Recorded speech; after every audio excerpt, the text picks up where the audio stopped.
Hello and welcome back to our channel. So today in this video we are going to discuss about how you can sign in your WriteSonic app.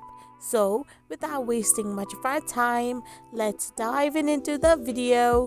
So first and foremost, all you need to do is simply tap open your ChatSonic app powered by WriteSonic. So once you open it, you will end up in this page. So simply tap on the sign up option and press on sign in with Google. Now all you need to do is simply get logged in into your account, as you have already created your account by signing up with an email address previously. So now you don't have to repeat it and you can get logged in into your account or signed in into your account with ease.